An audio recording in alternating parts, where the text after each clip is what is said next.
അതിൻ്റെ ലാഭവിഹിതം മുഴുവൻ ഞങ്ങൾ നേരത്തെ സൂചിപ്പിച്ചതുപോലെ തന്നെ ഏറ്റവും കൂടുതൽ അതിന് പ്രാധാന്യം കൊടുക്കുന്നത് ഈ പെരിന്തൽമണ്ണയിലെ കിഡ്നി രോഗികൾക്ക്, കിടപ്പ് രോഗികൾക്ക് ആവശ്യമായ മെഡിക്കൽ ഉപകരണങ്ങൾ ചെയ്യുന്ന പദ്ധതിക്ക് വേണ്ടിയാണ് ഏറ്റവും കൂടുതൽ അതിന് ഫണ്ട് ചെലവഴിക്കുന്നത്. നമസ്കാരം, ചാനൽ 10 വാർത്തകളിലേക്ക് സ്വാഗതം. പെരിന്തൽമണ്ണ നെഹ്റു സ്റ്റേഡിയത്തിൽ നടന്ന 51ാമത് ഖാദർ അലി സെവൻസ് ഫുട്ബോൾ ടൂർണമെന്റിലെ ലാഭം 5,88,000 രൂപ. മിച്ചം വന്ന തുക ഇത്തവണയും ജീവകാരുണ്യ പ്രവർത്തനങ്ങൾക്കായി വിനിയോഗിക്കുമെന്ന് ക്ലബ് ഭാരവാഹികൾ വാർത്താ സമ്മേളനത്തിൽ അറിയിച്ചു. ക്ലബിന്റെ നേതൃത്വത്തിൽ ഫെബ്രുവരി 15, 16 തീയതികളിൽ ജിദ്ദയിൽ നടക്കുന്ന ഗൾഫ് ടൂർണമെന്റിന് പോകുന്ന ഭാരവാഹികൾക്ക് ഇതോടൊപ്പം യാത്രയയപ്പും നൽകി. പെരിന്തൽമണ്ണ നെഹ്റു സ്റ്റേഡിയത്തിൽ ഡിസംബർ 17 മുതൽ ജനുവരി 15 വരെ നടന്ന 51ാമത് ഖാദർ അലി സെവൻസ് ഫുട്ബോൾ ടൂർണമെന്റിൽ നിന്നും 5,88,000 രൂപയാണ് ലാഭം കിട്ടിയത്. 51,83,000 രൂപയാണ് ടൂർണമെന്റിലെ ആകെ വരവ്. പരസ്യ വരുമാനത്തിലൂടെ 8 ലക്ഷം രൂപയും ടിക്കറ്റ് കൗണ്ടർ വഴി 40,30,000 രൂപയും സീസൺ ടിക്കറ്റ് വിൽപ്പനയിലൂടെ 3,17,000 രൂപയുമാണ് ലഭിച്ചത്. 45,95,000 രൂപയാണ് ആകെ ചെലവായത്. ടൂർണമെന്റിൽ നിന്നുള്ള ലാഭവിഹിതത്തിൽ മിച്ചം വന്ന തുക ഇത്തവണയും ജീവകാരുണ്യ പ്രവർത്തനങ്ങൾക്കായി വിനിയോഗിക്കുമെന്ന് ക്ലബ്ബ് ഭാരവാഹികൾ വാർത്താ സമ്മേളനത്തിൽ അറിയിച്ചു. പെരിന്തൽമണ്ണക്കാരെ സംബന്ധിച്ച്, സെവൻസ് ഫുട്ബോളിനെ സംബന്ധിച്ച് എന്നും അഭിമാനിക്കാവുന്ന ഒരു ഫുട്ബോൾ ടൂർണമെൻ്റായിരുന്നു ഈ വർഷം നടത്തിയ ടൂർണമെൻറ്റ്. അതിൻ്റെ ഈ വർഷത്തെ ടോട്ടൽ വരവ് 51,83,800 രൂപയാണ് അതിൻ്റെ വരവ്. ചെലവ് 45,95,500 രൂപയാണ് ചെലവ്.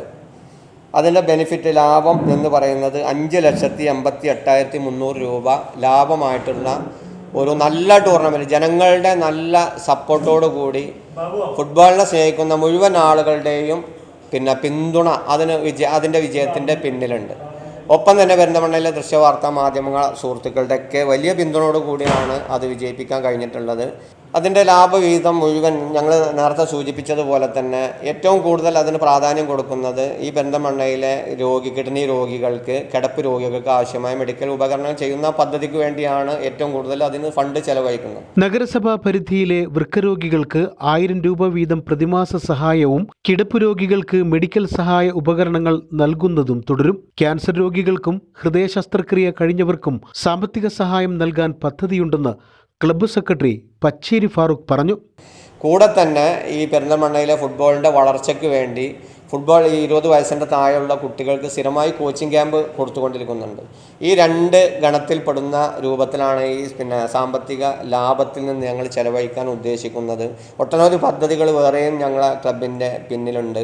ഏതായാലും ഈ വർഷത്തെ ലാഭവിഹിതം പൂർണ്ണമായിട്ടും ഈ 2 ചികിത്സക്ക് വേണ്ടിയും കാരുണ്യ പ്രവർത്തനങ്ങൾക്ക് വേണ്ടിയും ഫുട്ബോൾ കോച്ചിങ്ങിന് വേണ്ടി ചെലവഴിക്കും എന്ന് അറിയിക്കുന്നു. പെരിന്തൽമണ്ണയ്ക്ക് സ്റ്റേഡിയം യാഥാർത്ഥ്യമാക്കുന്നതിനുള്ള ശ്രമങ്ങൾ തുടരുമെന്നും അദ്ദേഹം അറിയിച്ചു. ക്ലബിന്റെ നേതൃത്വത്തിൽ ഫെബ്രുവരി 15, 16 തീയതികളിൽ ജിദ്ദയിൽ നടക്കുന്ന ഗൾഫ് ടൂർണമെന്റിന് പോകുന്ന ഭാരവാഹികൾക്ക് ഇതോടനുബന്ധിച്ച് യാത്രയയപ്പ് നൽകി. പച്ചേരി ഫാറൂഖ്, കുറ്റീരി മാനുപ്പ, അബ്ദുൽ ഖാദർ എന്നിവരാണ് ടൂർണമെന്റ് നടത്തിപ്പിനായി ജിദ്ദയിലേക്ക് യാത്ര തിരിക്കുന്നത്. 1961 മുതൽ പെരിന്തൽമണ്ണയിൽ നടക്കുന്ന ഖാദർ അലി ടൂർണമെന്റിന്റെ 51ാം വാർഷികാഘോഷത്തിന്റെ ഭാഗമായാണ് സെവൻസ് ഫുട്ബോളിലെ പ്രമുഖ കളിക്കാരെ ഉൾപ്പെടുത്തി ജിദ്ദയിൽ ടൂർണമെന്റ് സംഘടിപ്പിക്കുന്നത്. ജിദ്ദയിലെ വിവിധ കമ്പനികൾ സ്പോൺസർ ചെയ്യുന്ന 16 ടീമുകളാണ് ടൂർണമെന്റിൽ പങ്കെടുക്കുന്നത്. Club president C Muhammad Ali, secretary Pacheri Farooq, treasurer Mannil Hasan, H Muhammad Khan, Yusuf Ramapuram, Mannengal Aziz, Kutteeri Manuppa തുടങ്ങിയവർ ക്ലബ്ബ് ഓഫീസിൽ നടന്ന വാർത്താ സമ്മേളനത്തിലും യാത്രയയപ്പ് ചടങ്ങിലും പങ്കെടുത്തു. തുടർന്ന് ക്ലബ്ബ് ഓഫീസിൽ നടന്ന യോഗത്തിൽ വരവ് ചെലവ് കണക്കുകൾ അവതരിപ്പിച്ച ശേഷം ടൂർണമെന്റിന്റെ സംഘാടക സമിതി പിരിച്ചുവിട്ടതായി ഭാരവാഹികൾ അറിയിച്ചു. റിട്ടയർഡ് ജില്ലാ പോലീസ് മേധാവി U Abdul Karim, IMA Perinthalmanna president doctor Shaji Abdul Gafoor, pain and palliative chairman doctor Nilar Muhammad, മുഖ്യ സ്പോൺസറായ marker builders MD Iqbal, Elamkulam ഗ്രാമപഞ്ചായത്ത് standing committee chairman NP Unnikrishnan master, KT Haider, Abdu Muringakodan, Hasan Perinthalmanna, Parayil Muhammad Ali എന്നിവരും ക്ലബ്ബ് ഭാരവാഹികളും യോഗത്തിൽ പങ്കെടുത്ത് സംസാരിച്ചു. Channel 10 Perinthalmanna.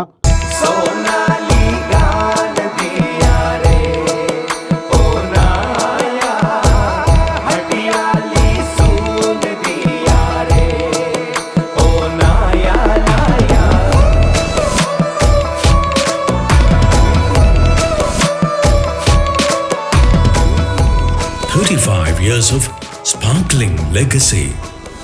Popular Gold and Diamonds, Perindalmanna.